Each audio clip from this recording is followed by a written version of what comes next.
जब आपको कॉल देनी है, जब मैं आपको कॉल दूंगा, मैं अपने स्वाबी के बाशऊर और दिलेर नौजवानों को, मैं सबको इस्लामाबाद में मिलना चाहता हूं। तैयार हो? हाथ खड़े करके मुझे बताओ कि इस मुल्क की हकीकी आजादी के लिए आप इस्लामाबाद आएंगे? हाथ खड़ा करके बताओ। और जो भी नहीं आ सकता इस्लामाबाद, वो स्वाबी में निकलेगा और बताएगा कि गुलामी नामंजूर, इंपोर्टेड हुकूमत नामंजूर। स्वाबी के नौजवानों, मैं सिर्फ आपको अपने मां बाप के दौर का बताना चाहता हूं। मैं आजाद पाकिस्तान में पैदा हुआ था। मेरे मां बाप गुलाम हिंदुस्तान में पैदा हुए थे। और जब हिंदुस्तान की हम गुलामी कर रहे थे, तो 2 दफा जब बरतानिया ने 2 जंगों के अंदर शिरकत की, पहली जंग अजीम और दूसरी जंग अजीम, तो स्वाबी के नौजवानों ये याद रखो, लाखों लोगों ने यहां से लड़े और अंग्रेज के लिए कुर्बानियां दी। लाखों लोग हिंदुस्तान से जाके अंग्रेज की जंगों में लड़े, लेकिन कभी उनको किसी ने नहीं पूछा, ना कभी इनका शुक्रिया अदा किया गया। अरबों रुपया जो यहां से इकट्ठा करके अंग्रेजों की जंग में लगा, किसी ने नहीं परवाह की, किसी ने शुक्रिया अदा नहीं किया, क्योंकि हिंदुस्तान गुलाम था। गुलामों की कोई इज्जत नहीं होती। और मुझे अफसोस से कहना पड़ता है कि जब अमेरिका की जंग हुई 9/11 के बाद और पाकिस्तान ने अमेरिका की जंग में शिरकत की, तो सबको आपको पता है कितने पख्तूनख्वा से लोगों ने कुर्बानियां दी अंग्रेज की जंग में, अमेरिकनों की जंग में। 80,000 पाकिस्तानियों ने कुर्बानियां दी।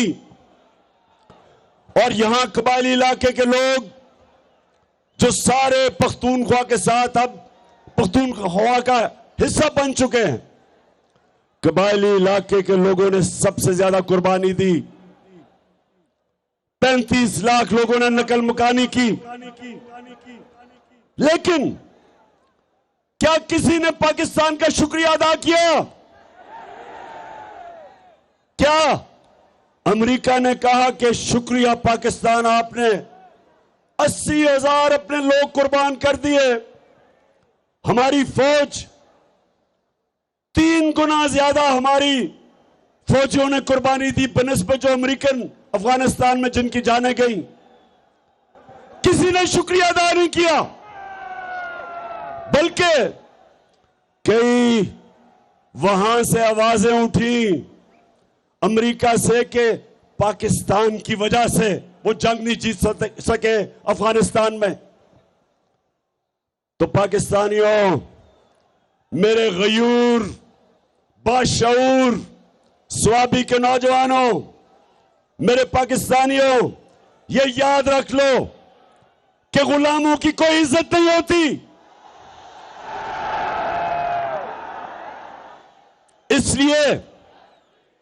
इसलिए ये जो इंपोर्टेड हुकूमत अमरीकी साजिश के तहत बाहर की साजिश और अंदर की साजिश ने मिलके जो ये हुकूमत हमारे पे मुलव्वस की है, मेरी कौम आप तैयार हो जाओ। हमने किसी सूरत अमरीकों के गुलामों को, चोरों और डाकुओं को हमने किसी सूरत तस्लीम नहीं करना। इसलिए आप सबने स्वाबी पास है इस्लामाबाद से, आप सब ने आना है और मेरे साथ शिरकत करनी है। और हमने इस इंपोर्टेड हुकूमत को पैगाम देना है, और जिन्होंने मुसल्लत किया ये हुकूमत कि ये एक आजाद कौम है, हम वो लोग हैं जो कि दुनिया के सबसे अजीम लीडर हमारे नबी सल्लल्लाहु अलैहि वसल्लम, हम उनकी उम्मत हैं। और स्वाबी जब पाकिस्तान बन रहा था, पाकिस्तान का नारा क्या था?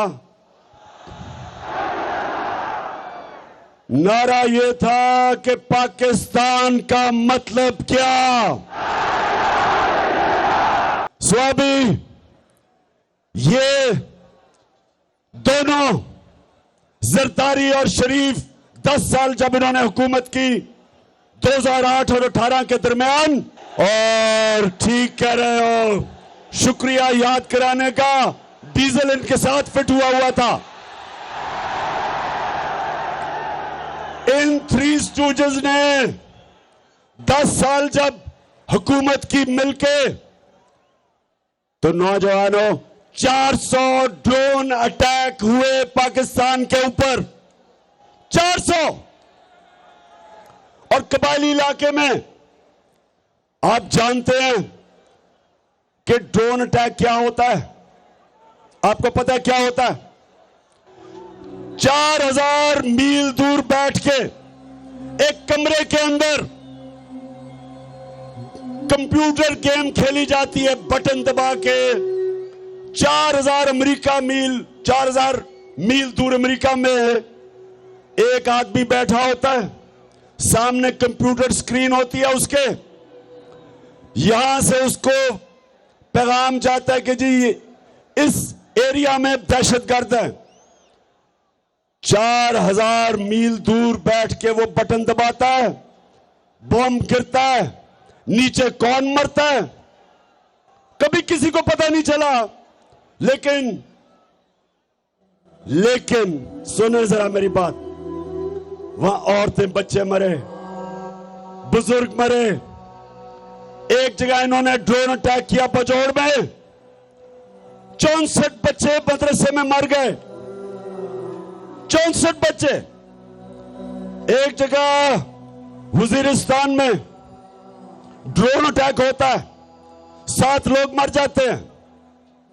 जो जख्मी होते हैं उनकी चीखों की आवाजें, लोग आते हैं उनको बचाने के लिए। दूसरा ड्रोन अटैक होता है, 7 और लोग मर जाते हैं। सुबह तक लोग डरते हैं जाते हुए करीब, जो जख्मी हैं उनकी आवाजें आ रही होती हैं। सुबह को लोग बचाने जाते हैं, फिर ड्रोन अटैक होता है, 7 और मर जाते हैं, 21 लोग मरते हैं। शादियों पे ड्रोन अटैक, जनाजों पे ड्रोन अटैक।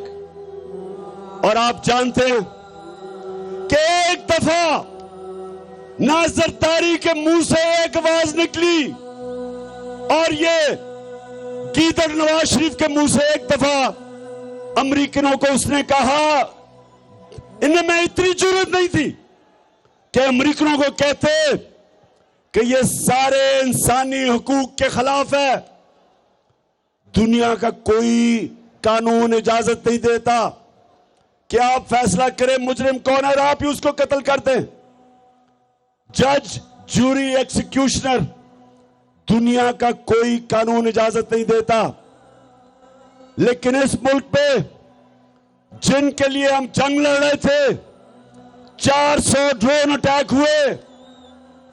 एक दफा इन दोनों ने जुर्रत नहीं की अमेरिका को कहने के लिए कि क्या आप अपने मुल्क में दहशतगर्द के ऊपर ड्रोन अटैक करेंगे? जुर्रत थी इनमें क्या? इनमें यह जुर्रत थी बरतानिया को कहने के लिए कि लंदन में हमारा बड़ा दहशतगर्द जिसने हजारों लोगों को कत्ल करवाया, क्या हमें इजाजत देंगे ड्रोन अटैक करके उसको मारे? तो अगर अपने मुल्क में आप हमें कहते हैं कि अदालत में जाके साबित करो वो दहशतगर्द है, तो हमारे मुल्क में आपने कैसे आपने 400 ड्रोन अटैक किए, बेकसूर लोगों को मारा, औरतें बच्चों को मारा,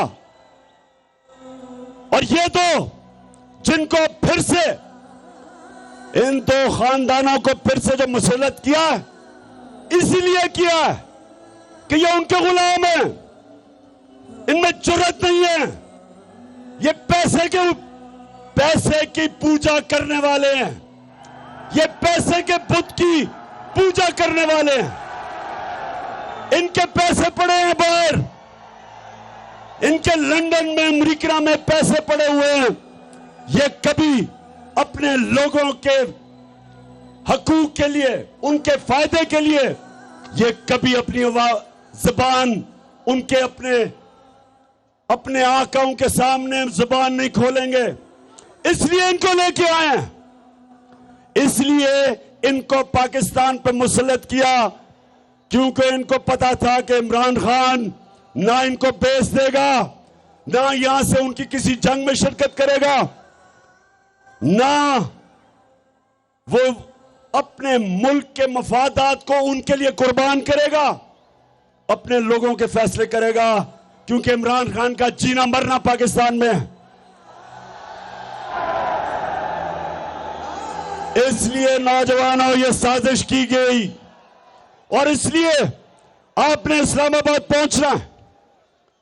और मैं, मगरिब हो रही है, यहीं आपने नमाज पढ़नी है, लेकिन मैं जल्दी जल्दी बात करता हूं। दूसरी बात नौजवानों, दूसरी बात, ये जो लोगों को ऊपर आपके मुसल्लत किया, ये 30 साल से ये दो खानदान, भुट्टो और शरीफों के खानदान 30 साल से इस मुल्क के ऊपर हुक्मरानी कर रहे हैं। इनकी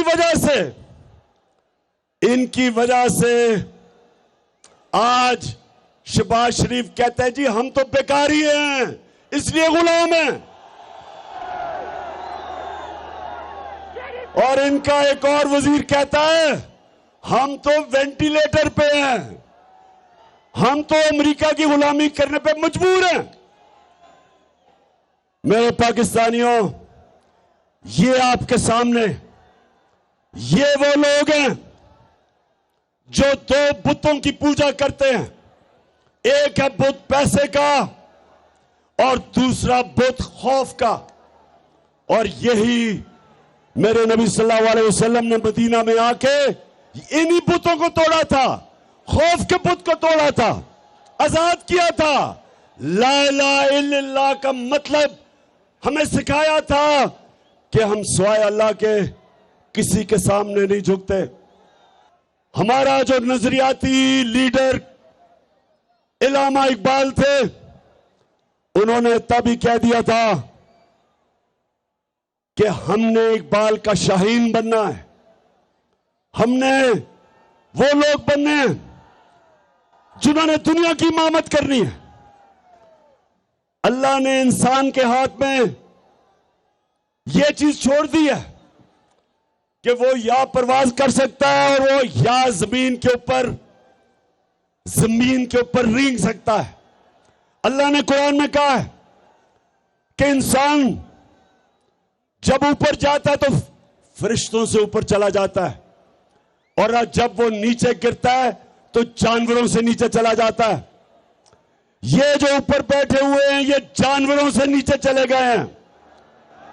एक जानवर भी उतना खाता है जितना उसकी भूख होती है, इनका तो पेट ही नहीं भरता।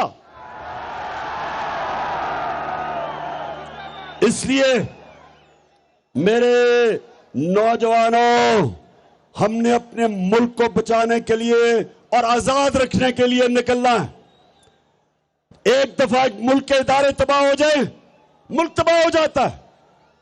जब चोर ऊपर बैठ जाएं, वो सबसे पहले मुल्क के इदारे तबाह करते हैं। FIA आज हमारी आंखों के सामने तबाह हो रहा है। दो उनके ऑफिसर जिन्होंने बड़ी मेहनत से शहबाज शरीफ और इसके बेटों के ऊपर 24 अरब रुपए के करप्शन के केस, मनी लॉन्ड्रिंग, नौकरों के नाम पे, चपरासियों के नाम पे अरबों रुपया जो उन्होंने पकड़ा, एक हार्ट अटैक से मर चुका है, डॉक्टर रिजवान मर चुका है, और दूसरा उसको भी हार्ट अटैक हुआ जो दूसरा ऑफिसर था। आज वो अपनी जिंदगी की जंग लड़ रहा है, और मैं इंशाल्लाह इस पे बताऊंगा कि वो कौन सी जहर इस्तेमाल की जाती है जो खाने में डालते हैं जिसकी वजह से हार्ट अटैक होता है। तो एफआईए तो तबाह हो गई, उसके ऊपर एक कातिल बैठा दिया, फैसलाबाद का कातिल जिसने 18 लोगों को कत्ल किया, राणा सनाउल्लाह, वो बैठ गया ऊपर। अब यही एफआईए से वो होगा जो एमक्यूएम ने कराची की पुलिस से किया था।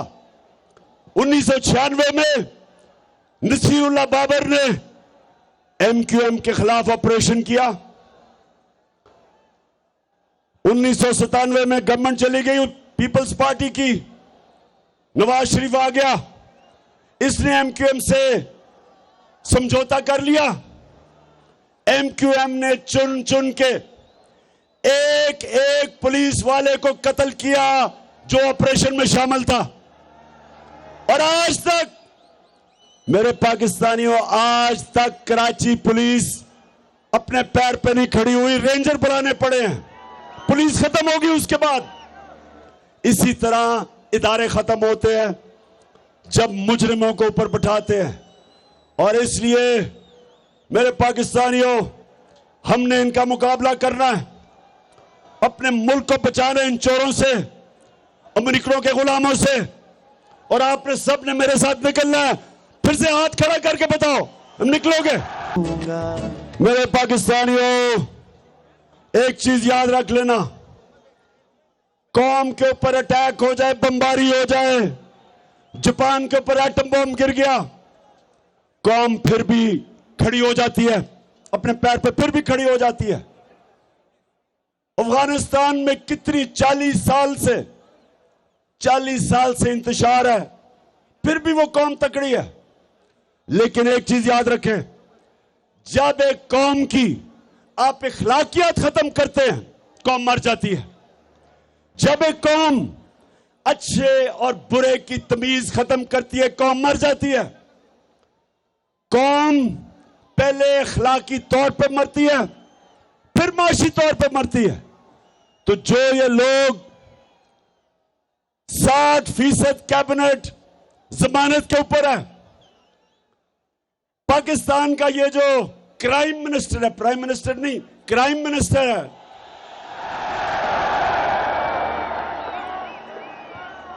इसके ऊपर ये जमानत पे भी है।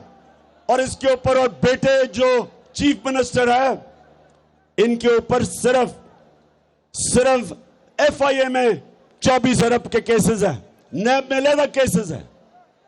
जो इसका भाई लंदन में बैठ के पाकिस्तान के फैसले कर रहा है, वो सजा याफ्ता है, मफरूर है, डाकू है, चोर है, झूठा है। उसकी बेटी जो तकरीरें करती फिर रही है और इसके पीछे रेंजर और इतना प्रोटोकॉल मिल रहा है, वो सजा याफ्ता है, जमानत पे है। तो जिस मुल्क में इस तरह के लोगों को बड़े बड़े ओहदों पे बिठा दिया जाए, उस मुल्क की अखलाकियात तबाह हो जाती है। कौन मेहनत करेगा? क्यों नौजवान 14 साल पढ़ाई करे, मेहनत सुबह से लेकर शाम तक मेहनत करे, जब चोरी में और करप्शन में पैसा बन जाता है, इससे कौमें तबाह होती हैं। चाइना जब उठा और आज दुनिया में सबसे तेजी से तरक्की कर रहा है, 450 वजीरों को उसने करप्शन में पकड़ा। पिछले 7 सालों में 450 वजीरों को करप्शन में पकड़ा। कोई कौम तरक्की नहीं कर सकती जब तक उसकी अखलाकियात ऊपर ना हो। इसलिए हमारे नबी सल्लल्लाहु अलैहि वसल्लम ने मदीना में अमर बिल मारूफ। उन्होंने अपनी कौम को कहा कि तुम हक और सच के साथ खड़े हो, तुम अच्छाई के साथ खड़े हो और बुराई और बातिल के खिलाफ जंग लड़ो। ये हुक्म है अल्लाह का, ये कुरान में है, अमर बिल मारूफ। इसके ऊपर एक माशरा खड़ा होता है। तो जब माशरे के बड़े बड़े ओहदे उसके बड़े बड़े मुल्क के मुजरिम ले ले, वो माशरे का कोई मुस्तकबिल नहीं है। इसलिए स्वाबी, आपने इस्लामाबाद पहुंचना है, आपने इस्लामाबाद पहुंचना है। ना आपने गर्मी देखनी है, ना आपने देखना है कि जनाब बारिश नहीं हुई, कोई फिक्र ना करें। हम दुनिया के सबसे अजीम लीडर मोहम्मद सल्लल्लाहु अलैहि वसल्लम के उम्मती हैं। हमें कोई खौफ नहीं है। अल्लाह कुरान में कहता है जो लोग ईमान ले अल्लाह उनके खौफ दूर कर देता है। हमारे में कोई खौफ नहीं है। और हम इंशाअल्लाह इन चोरों को, इन गुलामों को, इनको इंशाअल्लाह कभी तस्लीम भी नहीं करेंगे। हम सिर्फ एक चीज चाहते हैं, इलेक्शन की डेट दो, इलेक्शन करवाओ, इलेक्शन करवाओ। हम चाहते हैं कि पाकिस्तान के लोग फैसला करें कि इस मुल्क की क़यादत कौन करेगा। हम कोई इंपोर्टेड हुकूमत को नहीं मानते। तो आखिर में मेरे स्वाबी के बाशऊर और दलेर नौजवानों,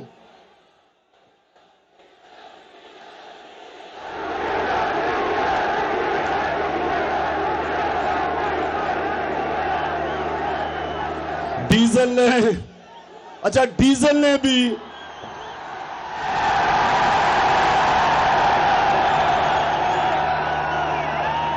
ने वो मिनिस्ट्री नहीं ली। हमने समझा जी बड़ा इस्लाम का ठेकेदार है, ये बड़ी अच्छी कोई वज़ीरत लेगा, कुछ लोगों को बताएगा इस्लाम के मुतालिक, कोई तालीम की वजारत लेगा। लेकिन उसने वजारत ली है सड़कों की, जिसमें पैसा बनता है, कमीशन बनती है।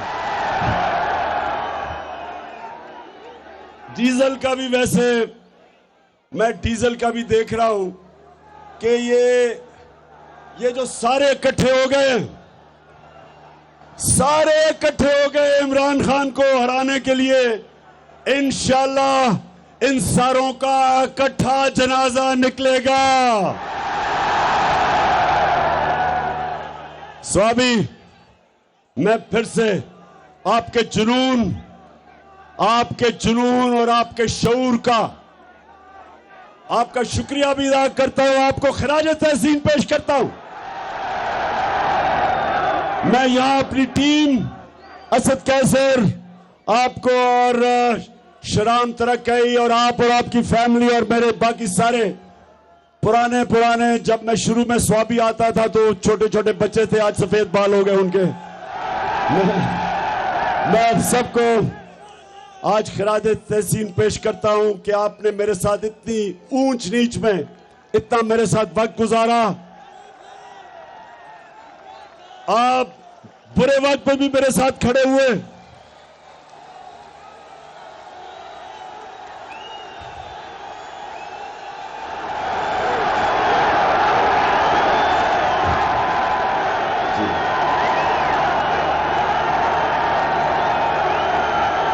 और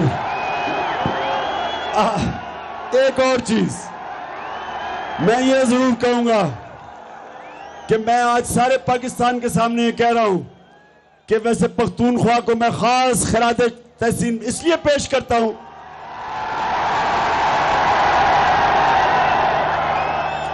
सारे पाकिस्तान में ये कह रहा हूं कि सारे पख्तूनख्वा में सिर्फ एक लोटा हुआ, एक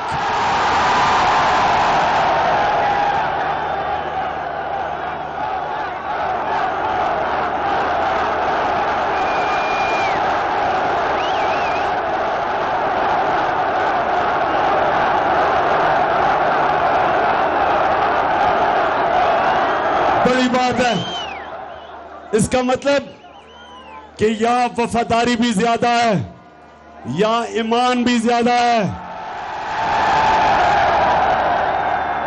या माशाल्लाह आपकी अखलाकियात भी ज्यादा है। हालांकि कल फैसलाबाद के लोगों को मैंने कहा, वैसे जिस तरह फैसलाबाद में कल लोग निकले हैं, मैंने कभी अपनी जिंदगी में इस तरह की जोश और जज्बा फैसलाबाद में नहीं देखा। लेकिन मैंने एक गिला किया फैसलाबाद से,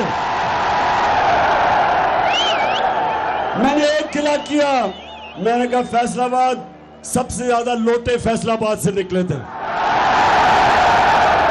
और उन्होंने मेरे से वादा किया कि एक भी लोटा अगला इलेक्शन फैसलाबाद से नहीं जीतेगा इंशाल्लाह। अब सारे पाकिस्तान को पता है कि लोटे कौन थे, लेकिन इलेक्शन कमीशन को नहीं अभी तक समझ आ रही लोटों की। इलेक्शन कमीशन, सारी दुनिया के सामने वो लोटे हुए हैं, लेकिन इलेक्शन कमीशन नुक्ते ढूंढ रहा है किसी तरह उनको बचाने के लिए। अगर आपसे बच भी गए, पाकिस्तान की आवाम से ये नहीं बचेंगे इंशाल्लाह। और आपको ये आखिर में महमूद खान, आपने उसने जो आपके लिए आज फैसला किया है कि यहां नाइट क्रिकेट के लिए रोशनी लगेगी इस स्टेडियम में, उसकी भी मुबारक देता हूं आपको। पाकिस्तान जिंदाबाद, पाकिस्तान पाइंदा।